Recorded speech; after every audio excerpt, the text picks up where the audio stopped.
नमस्कार. आज आपण एका अशा विषयावर बोलणार आहोत जो खरं तर कोणत्याही देशाचा आत्मा असतो, तो म्हणजे संविधान. पण हे संविधान नक्की असतं तरी काय आणि ते इतकं महत्वाचं का आहे? चला तर मग आज याचाच सविस्तर आढावा घेऊया. बरं, कधी विचार केलाय का की कोणत्याही देशाचा कारभार चालतो कसा? त्याची एकंदरीत रचना, नियम आणि दिशा ठरवणारी अशी कुठली एक अंतिम ब्लूप्रिंट असते का? तर हो, असते. आणि याच ब्लूप्रिंटबद्दल आज आपण बोलणार आहोत. आजच्या आपल्या चर्चेत आपण काय काय बघणार आहोत तर सगळ्यात आधी संविधान म्हणजे राष्ट्राची नियमपुस्तिका कशी आहे ते पाहू. मग त्याचा नेमका उद्देश काय आहे, सरकारला कुठले अधिकार मिळतात आणि नागरिकांना कुठले हक्क मिळतात हे समजून घेऊ. आणि हो, सगळ्यात शेवटी संविधान हा एक जिवंत दस्तऐवज कसा आहे यावरही नजर टाकू. चला तर मग सुरुवात करूया आपल्या पहिल्या मुद्द्यापासून, राष्ट्राची नियमपुस्तिका. तर संविधान म्हणजे काय? अगदी सोप्या भाषेत सांगायचं तर हा देशाचा सर्वोच्च कायदा आहे. म्हणजे एक अशी नियमावली ज्याचं पालन सरकार असो किंवा सामान्य माणूस प्रत्येकाला करावंच लागतं. याच्यावर कोणीही नाही, अगदी कोणीही नाही. हे असं समजा की देश चालवण्यासाठीचं हे एक इन्स्ट्रक्शन मॅन्युअल आहे. म्हणजे बघा, एखादं नवीन उपकरण आणल्यावर जसं आपण सूचना पुस्तक वाचतो, तसंच देशाचा सगळा कारभार कसा चालेल याचे नियम यात लिहिलेले असतात. किती सोपी आणि परफेक्ट उपमा आहे, नाही का?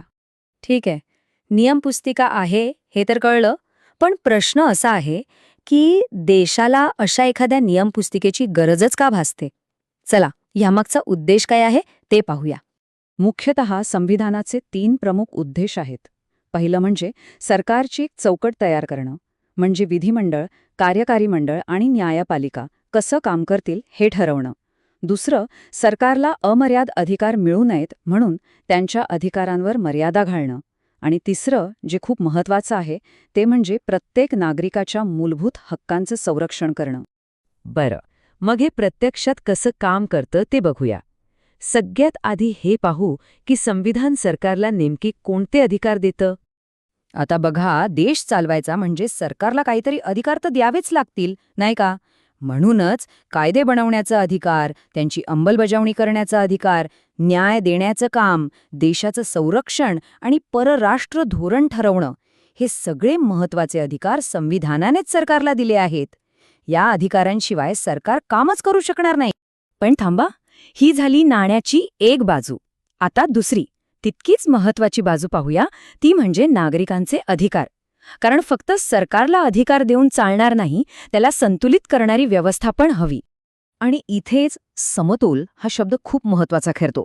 एका बाजूला आहे सरकारी सत्ता, जी देशात सुव्यवस्था राखते, आणि दुसऱ्या बाजूला आहे नागरिकांचं स्वातंत्र्य. संविधान या दोन्हींमध्ये एक अचूक संतुलन साधायचं काम करतं.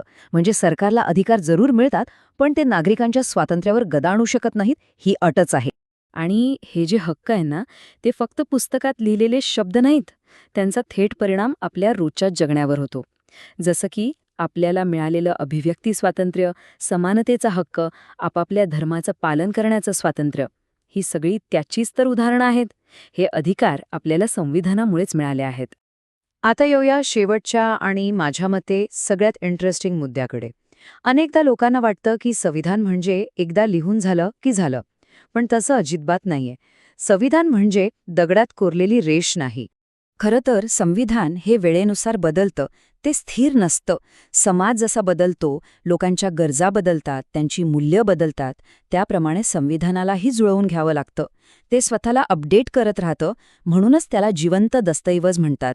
याचं एक उत्तम उदाहरण म्हणजे आपल्या भारतात झालेली 86वी घटना दुरुस्ती. या दुरुस्तीमुळे शिक्षणाचा हक्क हा एक मूलभूत हक्क बनला. याचा अर्थ 6 ते 14 वयोगटातल्या प्रत्येक मुलामुलीला मोफत आणि सक्तीचं शिक्षण मिळायलाच हवं. हेच तर दाखवतं की बदलत्या सामाजिक गरजा ओळखून संविधान स्वतःला कसं अधिक समर्पक बनवतं. आणि ही गोष्ट फक्त भारतापुरती मर्यादित नाही, जगभरात हेच दिसतं.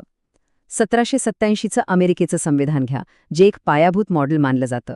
किंवा 1950चं आपलं भारतीय संविधान, जे जगातल्या सर्वात मोठ्या आणि तपशीलवार संविधानांपैकी एक आहे. अगदी अलीकडचं 1996चं दक्षिण आफ्रिकेचं संविधान बघा, जे समानतेवर खूप जास्त भर देतं. यावरून हेच दिसतं की प्रत्येक देश आपल्या गरजेनुसार आणि मूल्यांनुसार आपलं संविधान घडवतो आणि ते काळानुसार बदलतही राहतं. चला तर मग आजच्या चर्चेचा सार काय?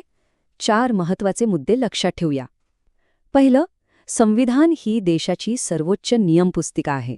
दुसरं, ते सरकारला अधिकार देतं आणि त्याचवेळी त्यावर मर्यादाही घालतं. तिसरं, ते आपल्यासारख्या नागरिकांच्या हक्कांचं संरक्षण करतं. आणि चौथं, ते स्थिर नसून एक जिवंत, सतत विकसित होणारा दस्तऐवज आहे. पण जाता जाता एक प्रश्न मनात येतो. जर संविधान हा एक जिवंत दस्तऐवज असेल तर त्याला वाढायला, विकसित व्हायला मदत कोण करतं?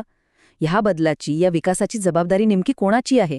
या प्रश्नावर नक्की विचार करा, कारण ह्याचं उत्तर कुठेतरी आपल्या सगळ्यांच्या सामूहिक जबाबदारीमध्येच दडलेलं आहे.